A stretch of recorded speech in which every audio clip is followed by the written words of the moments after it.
Bonjour les amis, encore une autre semaine pour vous. Vous avez de la belle visite cette semaine et c'est Philou, notre ami. Alors, il a plein de choses à vous dire. Je vous laisse à lui et passer une excellente semaine. Bye bye.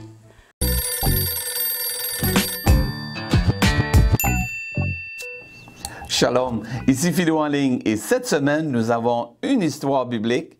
Bien, une histoire d'une histoire que Jésus a racontée. Et bien sûr, Skyler veut nous parler d'un animal. Es-tu prêt? Il a des bras. Pas juste un.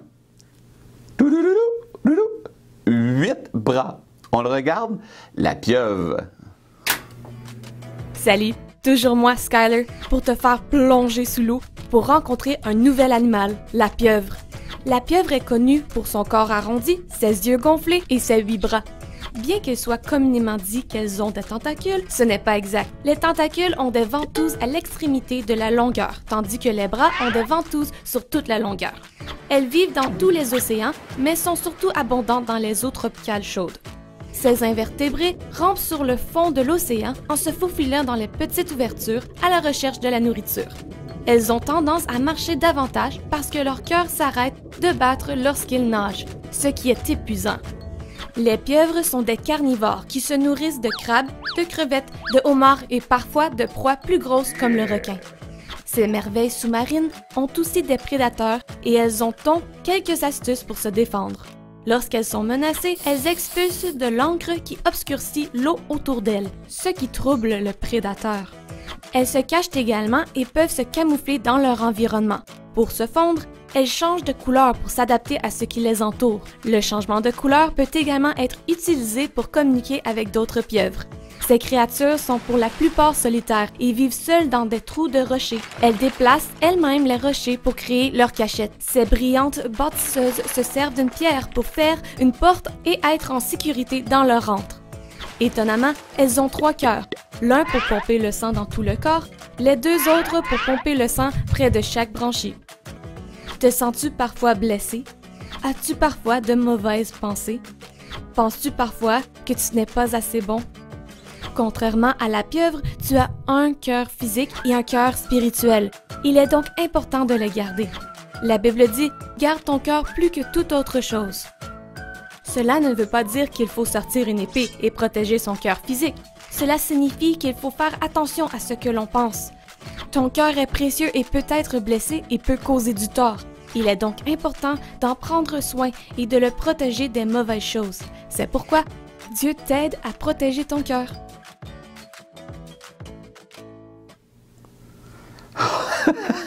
Huit bras. Ah, la pieuvre, elle a 3 cœurs. Mais nous, on a un spirituel et on a un cœur physique. Et la Bible nous encourage à faire quoi? Hein? On le lit ensemble. Garde ton cœur plus que toute autre chose. Les pensées que tu as, des bonnes pensées qu'on doit avoir. Parce que parfois, ça arrive qu'on n'a pas des bonnes pensées. Et c'est là qu'on ATP. Arrête-toi et prie. Et on demande à Dieu de nous changer les pensées. Alors, tu es prêt pour l'histoire?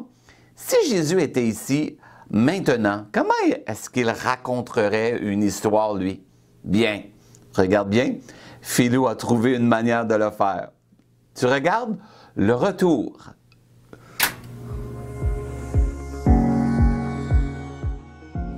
Jésus aimait raconter des histoires pour aider les gens à comprendre les vérités de Dieu.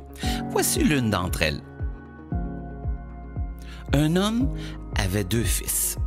Le plus jeune dit à son père, « Papa, donne-moi ma part de la succession. » Les enfants, ne demandez pas ça à votre père.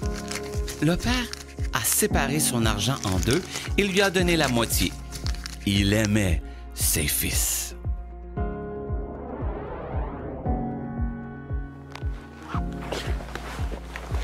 Bientôt, le plus jeune a mis tout ce qu'il avait dans un sac à dos. Il est parti dans un autre pays.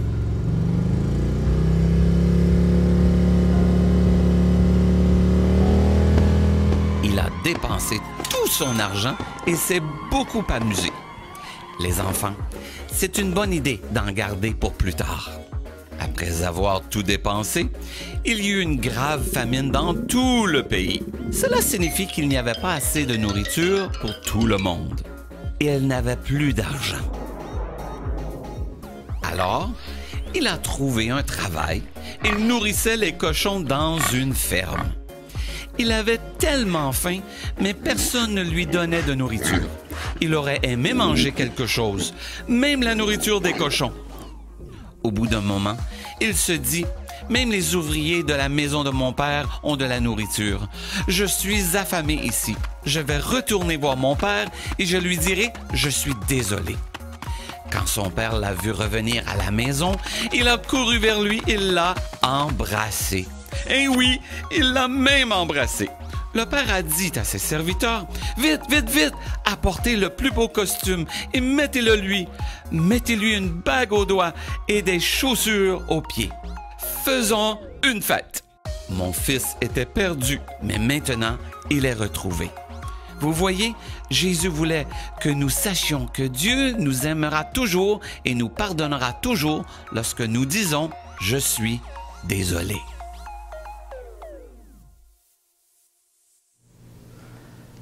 Eh oui, le jeune homme voulait partir faire des choses. Dans ses pensées, je veux plus avec mon papa, je veux m'amuser, je veux pas travailler, je veux avoir du plaisir. Il est parti. Eh oui, il a laissé son frère et son père, mais il s'est ramassé seul, tout seul. Mais il s'est souvenu de son papa qui l'aimait. Nous aussi, on a un papa qui nous aime, un papa dans le ciel, et c'est Dieu. Il t'aime tellement, et Jésus t'aime tellement. Et c'est pour ça, des fois, qu'on doit faire attention à nos pensées et avoir des bonnes pensées. Ah! Ça me fait penser à la mission de la semaine. On le regarde ensemble, la mission.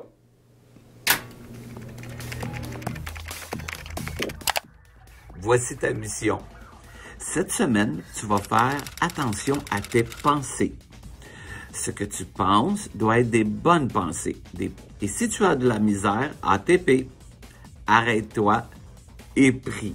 Et demande à Dieu de t'aider à changer tes pensées. Et parfois, c'est simplement en chantant ou en se souvenant des versets de la parole de Dieu comme « L'Éternel est mon berger, je ne manquerai de rien. Il me conduit dans de verts pâturages. Il me dirige près des eaux paisibles. Il restaure mon âme. » Tu peux réciter le verset comme moi je viens de faire dans le psaume 23. Alors, bonne mission! Et oui, c'est simple. Cette semaine, tu dois observer ce que tu penses et avoir des bonnes pensées. Et c'est simple.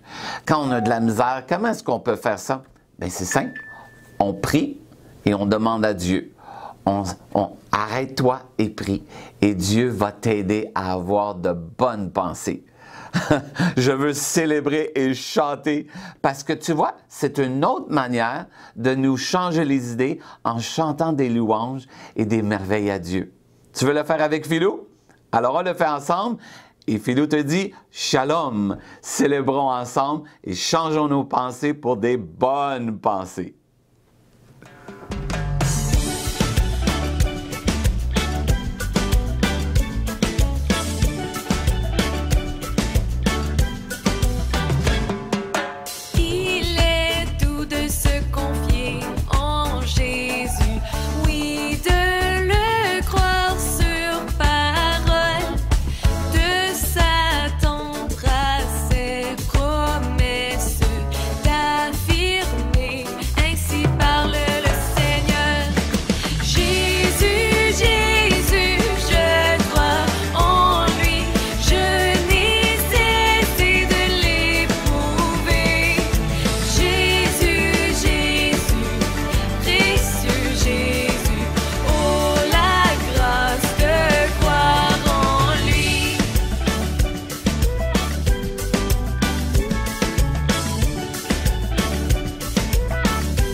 Hier soir, ma grand-maman est venue me garder chez moi.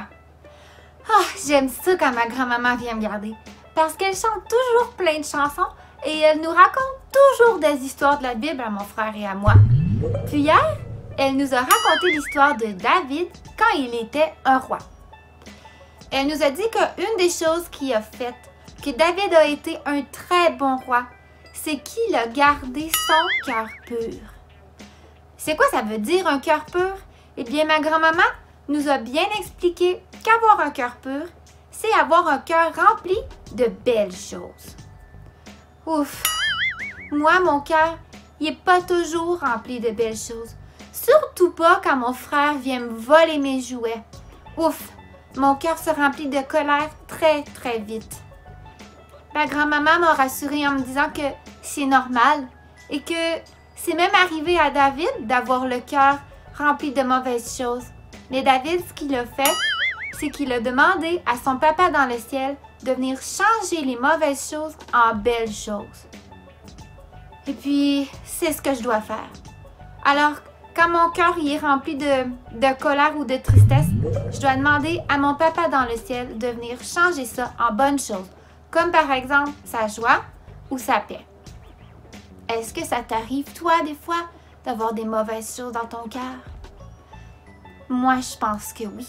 Parce que ma grand-maman m'a dit que ça arrivait à tout le monde, même à elle. Moi, je pensais pas. Moi, je pensais que ma grand-maman, elle avait toujours des belles choses dans son cœur. Mais elle m'a dit que des fois, elle avait de la colère, puis des fois, elle avait de la tristesse dans son cœur. Alors, ce qu'elle faisait, c'est qu'elle demandait à papa dans le ciel de venir changer ça pour des belles choses. On va lui demander ensemble de faire ça pour toi et moi. On va fermer nos yeux ensemble. Papa dans le ciel, je viens te demander qu'à chaque fois que j'ai des pas belles choses dans mon cœur, que tu puisses venir changer ça en belles choses. Je te remercie parce que je sais que tu vas le faire. Amen. À plus tard.